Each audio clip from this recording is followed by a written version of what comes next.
Hello friends, welcome to my channel. నేను ఈరోజు మా పాప కోసం ముగ్గు ప్రిపేర్ చేస్తున్నానండి. సో దీనికోసం ఒక 4 కప్స్ రైస్ తీసుకున్నాను, 2 కప్స్ పల్లీలు తీసుకున్నాను. ఇందులో నేను కందిపప్పు, పెసరపప్పు యాడ్ చేశాను. దాంతోపాటుగా శనగపప్పు, పల్లీలు, పుట్నాలు, కొన్ని పెసర్లు కూడా యాడ్ చేశాను. సో పప్పుల్ని, రైస్ని సపరేట్గా వాష్ చేసుకొని ఆరబెట్టేసుకున్నానండి. నేను ఒక 3 డేస్ అలా ఆరబెట్టేసుకున్నాను. డైరెక్ట్గా సన్లైట్కి అవసరం లేదండి, జస్ట్ గాలి తగిలేలాగా ఆరబెట్టేసుకుంటే సరిపోతుంది. అవన్నీ కంప్లీట్గా డ్రై అయిన తర్వాత స్టవ్ ఆన్ చేసి ప్యాన్లో గీ వేసుకొని పప్పుల్ని వేయించుకోవాలి.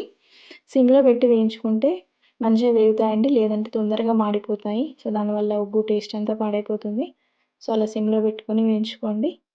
అండ్ గీలో కాకుండా నార్మల్గా కూడా వేయించుకోవచ్చు, బట్ గీ పిల్లలకు కొంచెం హెల్దీ ఉంటుంది అండ్ దట్టు ఫ్లేవర్ కూడా బాగుంటుంది ఉగ్గుది. సో ఇలా గోల్డెన్ కలర్ వచ్చిన తర్వాత తీసి పక్కన పెట్టేసుకోవాలండి. సేమ్ రైస్ కూడా అంతే, గీ వేసుకొని మళ్ళీ రైస్ యాడ్ చేసుకొని సిమ్లో పెట్టి వేయించుకోండి. అలా గోల్డెన్ కలర్ వచ్చిన తర్వాత తీసి పక్కన పెట్టుకొని మిగిలిన రైస్ని కూడా అలాగే వేయించుకుంటే సరిపోతుంది. సో ఇవి రెండు కూల్ అయిపోయిన తర్వాత మిక్సీ పట్టేసుకోవాలి. స్టార్టింగ్ స్టేజ్లో ఉగ్గు ప్రిపేర్ చేసేటప్పుడు ఓన్లీ రైస్ ముందాలుగా యాడ్ చేయండి, మిగతా పప్పులన్నీ స్టెప్ బై స్టెప్ యాడ్ చేస్తురండి. ఎందుకంటే పిల్లలకు డైజెషన్ అంత ఈజీ అవ్వదు, కాన్స్టిపేషన్ ప్రాబ్లం అవుతుంది అందుకే. సో ఇక్కడ నాకు కూల్ అయిపోయాయి పప్పులు, రైస్. ఇంకా ఫస్ట్ నేను పప్పుల్ని మిక్సీ పట్టేసుకుంటున్నాను. రెండు కలిపి మిక్సీ పట్టకండి, ఎందుకంటే రైస్ ఫాస్ట్గా పౌడర్ అయిపోతుంది అండ్ పప్పులు అలాగే ఉండిపోతాయి. సో అందుకే సపరేట్గా పట్టుకుంటున్నాను. సో ఇక్కడ నేను రైస్ని కొంచెం రవ్వగానే చేశాను. ఇక్కడ మా పాప వచ్చి మిక్సీ సౌండ్కి డ్యాన్స్ చేస్తుందండి. తిను లాస్ట్ టైం బతుకమ్మ పండుగప్పుడు సత్తిపిండి తినిందండి. నేను ఎప్పుడు పప్పులు వేయించి ఉగ్గు చేస్తున్నా సరే ప్రతిసారి అది సత్తిపిండి లాగానే అనుకొని వచ్చి పెట్టమని అడుగుతుంది. సో ఇక్కడ నేను రైస్ కూడా మిక్సీ పట్టేస్తున్నాను, రైస్ కూడా అయిపోయింది. సో చూడండి, ఇక రవ్వ పట్టేస్తున్నాను. సో ఇక తన ఊరికే అడుగుతుంది అనేసి నేను ఒక గిన్నెలో పెట్టించాను, నేను హ్యాపీగా కూర్చొని తింటుంది.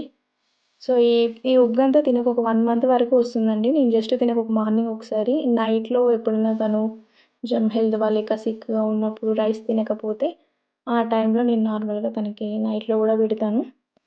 ఇది ఒక 1 మంత్ వరకు దీనికి యూజ్ అవుతుంది. మీరు కావాలనుకుంటే 10-15 డేస్కి ఒకసారి చేసుకోవచ్చు.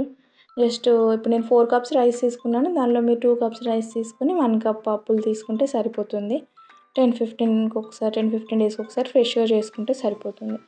సో ఇలా రెండు కలిపేసుకున్నాను. చల్లారిపోయిన తర్వాత ఒక స్టీల్ బాక్స్లో అలా ఎత్తి పెట్టేసుకుంటే సరిపోతుంది.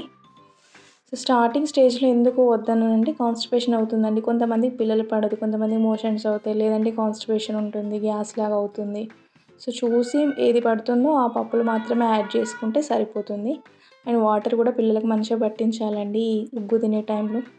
సో ఇక్కడ నేను ఉగ్గు ప్రిపేర్ చేస్తున్నాను. ఒక 4 స్పూన్స్ అలా ఉగ్గు వేసుకున్నానండి. దీనిలో 1/2 గ్లాస్ వాటర్ వేసుకున్నాను.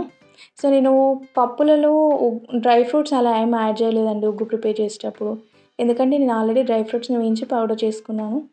అక్కడే యాడ్ చేయొచ్చు పప్పుల్లో, బట్ ఏంటంటే మిక్సీ పట్టేటప్పుడు ముద్దలాగా అవుతుంది. సో అందుకనేసి నేను పక్కనే డ్రై ఫ్రూట్స్ అని పౌడర్ చేసేసి వేరే పెట్టుకున్నాను.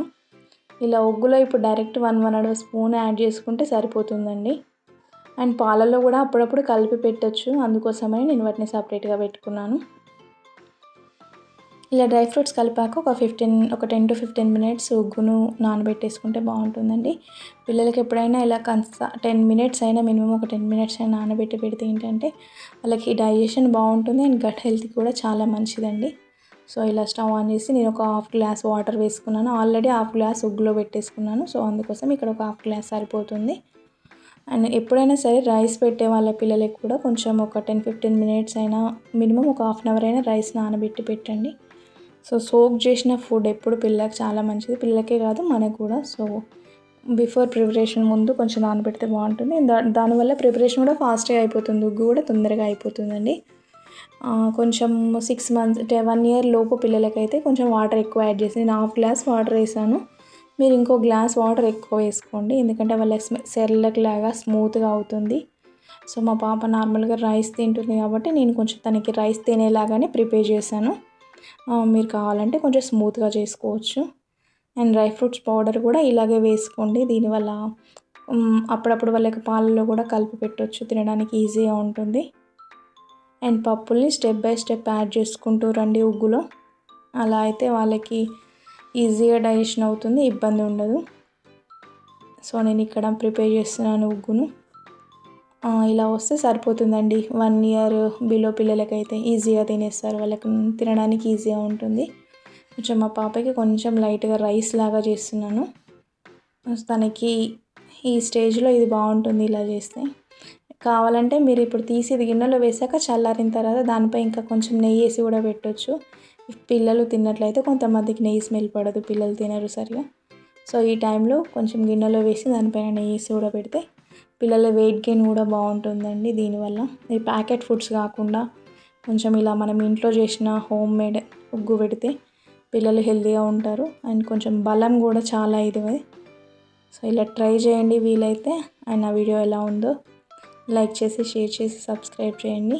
ఇంకా మరిన్ని వీడియోల కోసం కామెంట్ చేయండి. అండ్ ఇక్కడ మా పాపకు పెట్టేస్తున్నాను. Thank you for watching.